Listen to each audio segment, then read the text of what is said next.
Welcome to Myth and Truth, where legends are dissected, and the truths of the past are exposed without mercy. In today's episode, we dive into one of the most horrifying punishments in human history. Flaying alive, the gruesome act of skinning a person while they're still breathing, was not just a dark myth, but a brutal reality that once played out in public squares. Brace yourself, because today's story will lead us through the blood-stained corridors of the Assyrian Empire, where fear was a weapon of power, and human skin could become parchment for law. This is a true story they never taught you in school.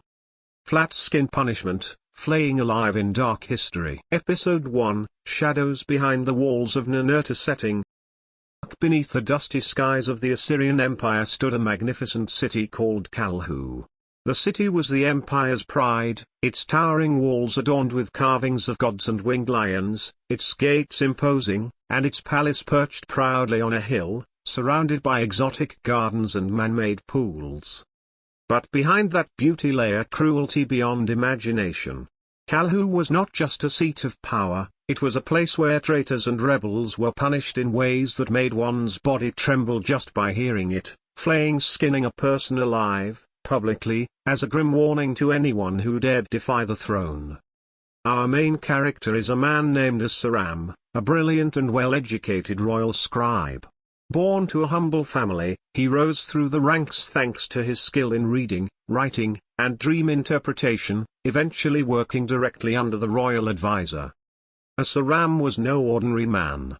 He was known for his honesty, wisdom, and courage to speak out against injustice, even when that earned him the ire of the nobility. At the palace, he worked alongside Princess Shalimtu, the eldest daughter of King Ašur-ram. Shalimtu was a sharp-minded woman known for her sympathy toward the poor. Their relationship was more than professional, seeds of love had begun to grow, quietly, hidden behind the curtains of royal protocol. But not everyone liked Ašur-ram. Lurking in the palace's shadows was a cunning man named Nimrud, the head of palace intelligence and the king's right hand in matters of internal security. He had long been suspicious of Ašur-ram's closeness with the princess. To him, a low-born scribe had no place being so near to royal blood. One quiet morning, Ašur-ram received a task from the king, to reconstruct ancient legal texts that governed the people's rights to farmland. While examining the manuscripts, Ašur-ram uncovered something suspicious. Several crucial clauses had been altered, not by the king's hand, but by a darker force within the palace. He did not realize that this discovery would bring disaster. A step toward truth that would make him the target of one of the most ruthless conspiracies in Calhu's history. In the corners of the city, whispers began to circulate. About Ašur-ram. About forbidden love. About manuscripts that were never meant to see the light of day. About an ancient punishment that was about to rise again. And far beneath the palace, in the underground chambers, hanging from stone walls and wrapped in animal hides, tools of the ancestors lay in silence, thin, curved blades, prying instruments, wrist-binding ropes, and scrolls made from dried human skin. All waiting. As if they knew they would soon be used again. Episode 2, Accusation Woven in Blood. Night fell upon Calhu, bringing with it a thin mist and a howling wind that whispered like the ghosts of the past. Inside his dimly lit study, Ašur-ram sat before a pile of clay tablets. The torchlight flickered against the wall, casting shadows across his tense face, his eyes racing over the cuneiform inscriptions with alarming speed. For 3 days, he had been poring over ancient legal texts entrusted to him by King Ašur-ram. And now, he knew with certainty, key laws had been forged. The people's land rights had been stripped through convoluted legal language, and it all appeared to be orchestrated by Nimrud, the palace's chief spy. Ašur-ram wrote a secret note, containing the true version of the laws. He hid it within the layers of clay behind a small statue of Ea, the god of wisdom. He knew his life could be in danger if this was discovered. But he also knew, truth cannot stay buried forever. Out in the palace's stone corridors, footsteps moved in silence. Nimrud's spies had long been watching Ašur-ram. They knew this man was no ordinary scribe. They knew he held something that could shake the foundations of power. That night, Princess Shalimtu met Ašur-ram in the palace garden. Her face was anxious, her robes draped in a dark cloak. She whispered grim news: a palace servant had gone missing, last seen speaking with Ašur-ram. Worse still, a document had surfaced linking Ašur-ram to a supposed plot to overthrow the king. "I never planned a rebellion," Ašur-ram whispered, his breath trembling. "But I uncovered a lie that could destroy them." Shalimtu clasped his hand, but before she could respond, the sound of approaching footsteps rustled from behind the trees. Torches flared. Bel-Marduk appeared with palace guards. "In the name of King Ashur-ram, Ašur-ram is hereby arrested for treason and conspiracy to incite a coup," he declared coldly. Shalimtu's face froze. Ašur-ram did not resist, he only stared directly into Bel-Marduk's eyes. He knew this wasn't about guilt. It was about power, and he had touched its darkest corner. His hands were bound. His robe was torn. He was dragged through the palace halls, noblemen's eyes stabbing into him like icy blades. But in his heart, Ašur-ram clung to one thought: was the note hidden well enough? Would someone find it? Beneath their moonlight, Bel-Marduk's voice rang out like thunder. "Tomorrow, he will be brought to the square, so the people may see what becomes of a traitor." And in a dark room underground, the executioners began sharpening tools that hadn't been used in years. Thin knives, restraining stakes, skin-peeling devices. The shadows of the past were ready to rise again, in their most terrifying form. Episode 3, One Skin for a Lie. Dawn had yet to show its face when Ašur-ram was thrown into the underground prison of Kalhu Palace. The damp stench of earth mixed with old blood assaulted his nose. He was shackled to the wall, his body broken from beatings, but the fire in his eyes had not died. Above ground, Bel-Marduk was busy crafting a false trial. He quickly assembled fake witnesses and a tablet containing Ašur-ram's confession, written under duress. He knew time was his enemy. If the truth Ašur-ram was hiding got out, all the power and schemes he had built could crumble overnight. Elsewhere, Princess Shalimtu paced restlessly in her chamber. Her heart was consumed by unspoken worry. She knew Ašur-ram was innocent. She knew who the real monster tearing the kingdom from within was: Bel-Marduk. But what could she do, a princess kept far from the affairs of politics? Then she remembered the secret records. Ašur-ram once mentioned the name of the god Ea. Under the cover of night, she snuck into Ašur-ram's sealed study. Behind the statue of Ea, she dismantled a small section of the wall. Hidden carefully in clay, she found the original, unaltered legal tablets. Her eyes widened. This wasn't just evidence. It could save Ašur-ram's life, and destroy Bel-Marduk. But time was not on their side. In the palace torture chamber, a red-robed executioner lit the fire beneath a metal cauldron. Thin knives and iron hooks began to heat. Ropes were tightened, a wooden frame was prepared. Ašur-ram was bound upright, blindfolded, yet he knew what was coming. He had read about this punishment, flaying alive. Not just a sentence, this was a blood-soaked message to anyone who defied power. "Speak," whispered the first executioner, emotionless. "Confess that you sought to overthrow the king. Say that you bribed the people. Or your skin will become our flag." Ašur-ram held his breath. He knew if he lied, the truth would die with him. But if he remained silent, his body would become a martyr for the laws he upheld. Amidst the unbearable tension, suddenly, the torture chamber doors burst open. A young guard entered, panicked. "Princess Shalimtu has the original tablets.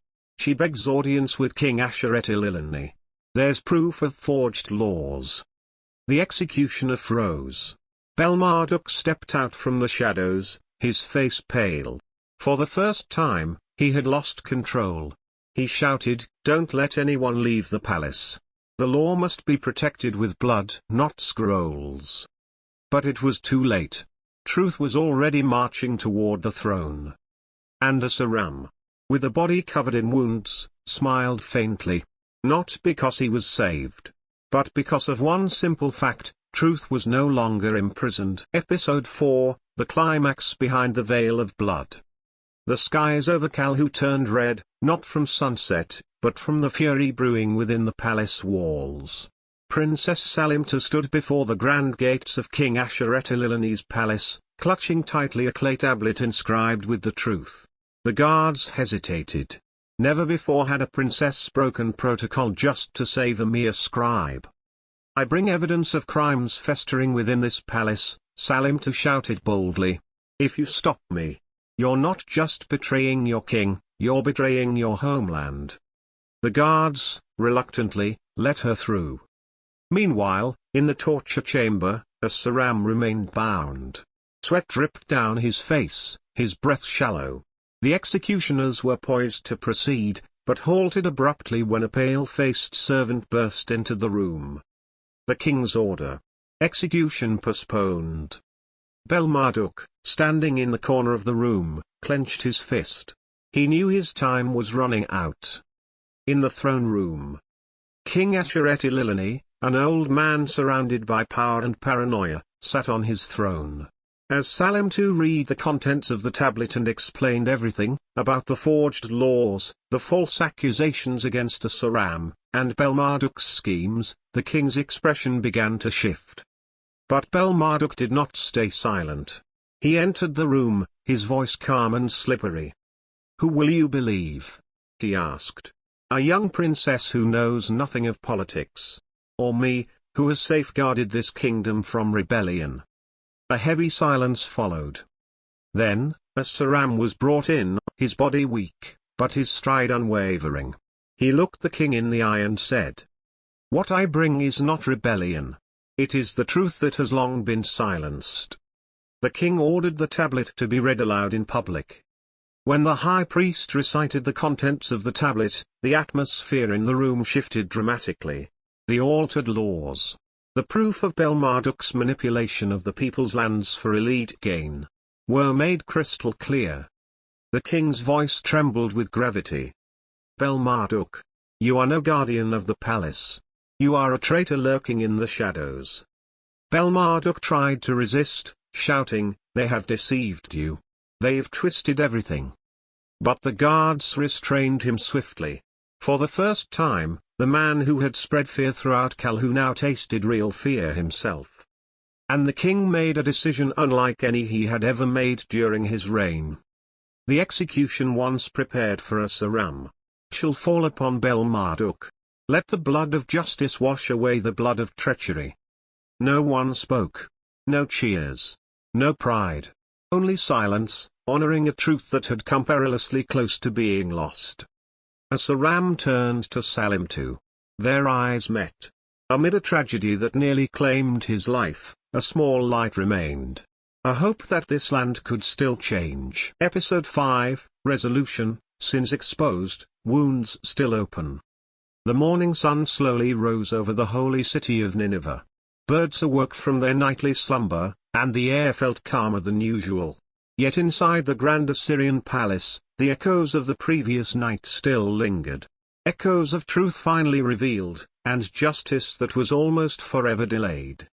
Ašur-ram now sat in the palace's recovery chamber, his body wrapped in a white robe, still covered in wounds. These wounds came not only from physical torture, but also from betrayal and deep emotional pain. He stared out the window, watching the servants begin their day, and realized that his life would never be the same. The door creaked open.